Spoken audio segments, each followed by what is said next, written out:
Հաջորդ փուլով օֆերտայի համակարգն ենք ներդրել, այդ ընթացքում ամեն անգամ աղմուկներ սոցիալական ցանցերում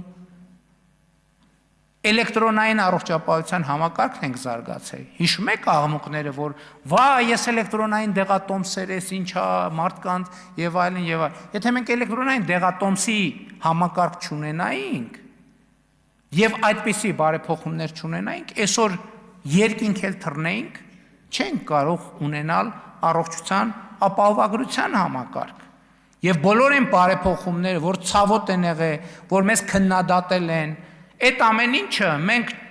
կներեք բուլդոզերով ճանապարհ ենք հարթում դեպի այսօրվա արդեն իսկ հաստատված անշրջելի իրողություն։ Իսկ այդ իրողությունը մենակ քաղաքական կարգախոս չի։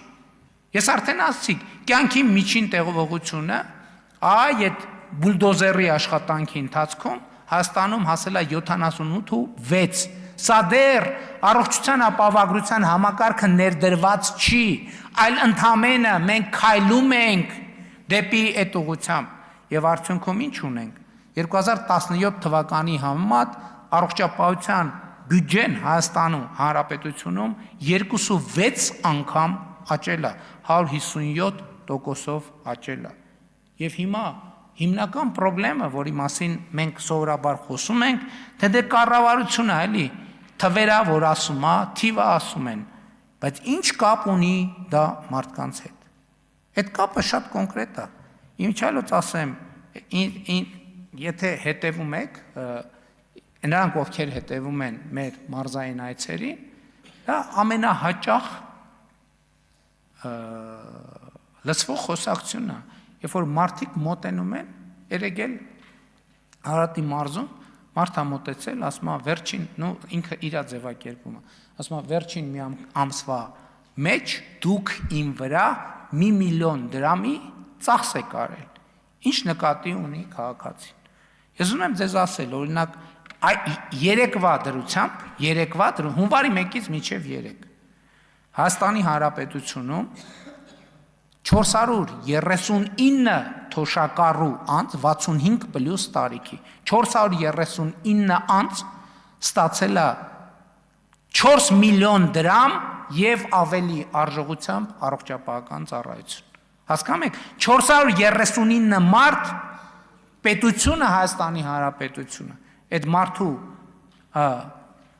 մահճակալի կողքը նստել է եւ 4 միլիոն դրամի ծառայություն համատուցել։ 1133 65+ տարիքի մարդ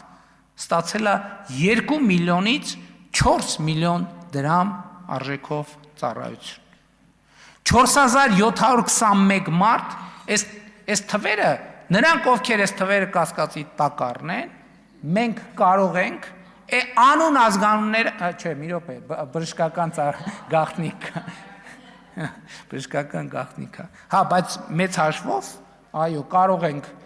քննիչ հանձնաժողով օրինակ, եթե մի հատ հրատապ ձևավորվի, գույս ունենք մեր ընդդիմությունը,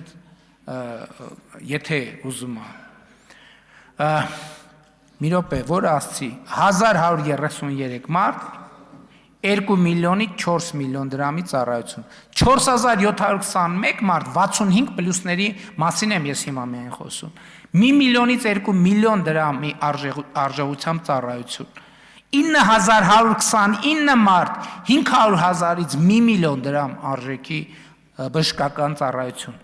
41286 մարդ 100,000 դրամից 500,000 դրամ առողջապահական ծառայություն, 41356 մարդ 50,000-ից 100,000 դրամ արժեքով առողջապահական ծառայություն, 141566 մարդ մինչև 50,000 դրամի առողջապահական ծառայություն։ Այստեղ տարբեր հիմնականում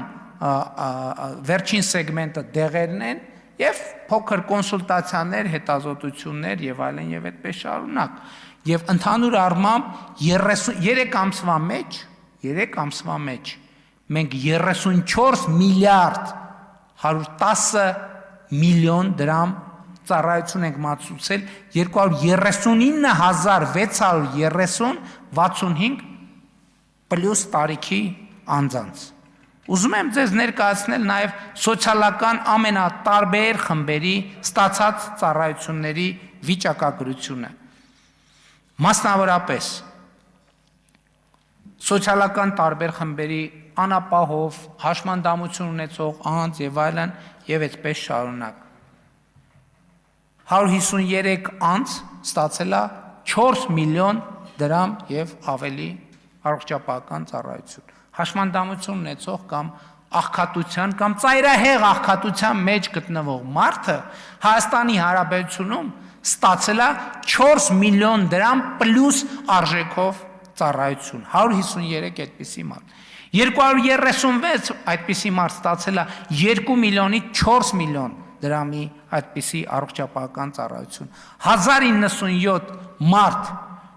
այդ սոցիալական տարբեր խմբերի 1 միլիոնից 2 միլիոն դրամ ծառայություն։ 2152 մարդ 500,000-ից 1 միլիոն դրամ ծառայություն։ 12661 մարդ 100,000-ից 500,000 դրամի առողջապահական ծառայություն։ 9890 մարդ 50,000-ից 100,000 դրամի առողջապահական ծառայություն։ 41401 մարդ մինչև 50,000 դրամ առողջապահական ծառայություն։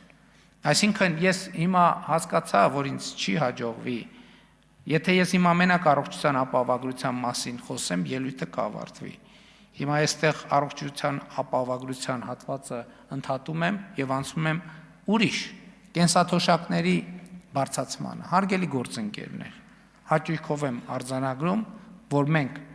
կենսաթոշակառուների սոցիալական ապահովության ոլորտում ունենք պատմական նվաճում։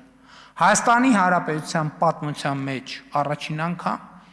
կենսաթոշակառուների կողմից ստացվող եկամուտը ավելին է, քան նվազագույն սպառողական զամբյուղը, որը կազմում է 61760 դրամ վերջին տվյալների համաձայն։ Մենք թոշակները բարձրացրել ենք եւ մեր թոշակառուները նույնիսկ մարզային այցերի ընթացքում իրենք են հաշվարկներ անում։ Իմիջիայլոց ուզում եմ ասել, որ նվազագույն սպառողական զամբյուղի մեջ, հաշվարկի մեջ 6000 դրամ առողջապահական ծախսերն են։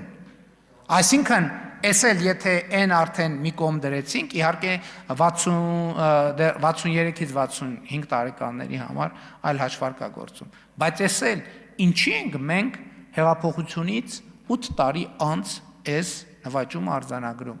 որովհետև մենք հետևողականորեն գնացել ենք այս ճանապարհով։ Մենք նախ նվազագույն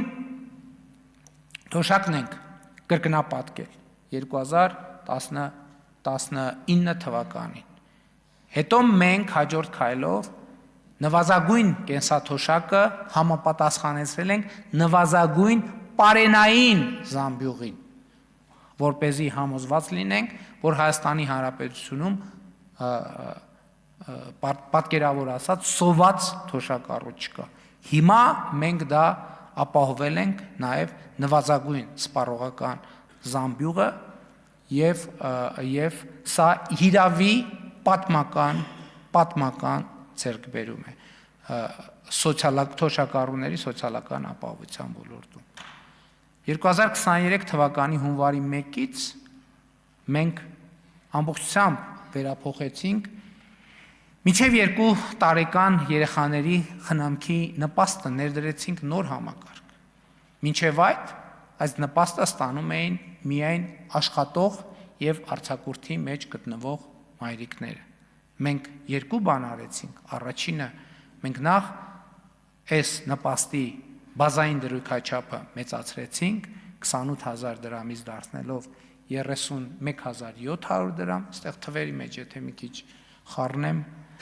ներողեք, բայց չեմ խառնում, եւ հաջորդիվ ուրիշ որոշում կայացրեցինք։ Մենք այս ծրագիրը բացեցինք բոլոր մայրիկների համար, անկախ նրանից նրանք աշխատում են թե չէ։ Ավելին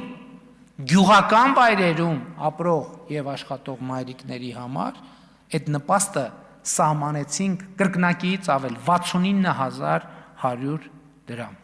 Եվ մեկնարկի պահից մենք այս ծրագրով 74.7 միլիարդ դրամ ենք հատկացրել այս ծրագիրը իրականացնելու համար։ Եվ ուզում եմ նաև ընդգծել, որ տեսեք, թոշակների ավելացման ծրագրին մենք 2026 թվականին շուրջ 200 միլիոն դոլար ենք լրացուցիչ ծախսելու։ Սա ես ինչի համար եմ ասում, ցույց տալու համար, որ մենք այդ որ ասում ենք բյուջեի թիվը աճեց, բյուջեի թիվը ավելացավ, հիմնական հարցը դա այդ որտեղ է այդ թիվը, բա ով է, ում է գնում այդ թիվը։ Այդ թիվը գնում է Հայաստանի Հանրապետության քաղաքացիներին։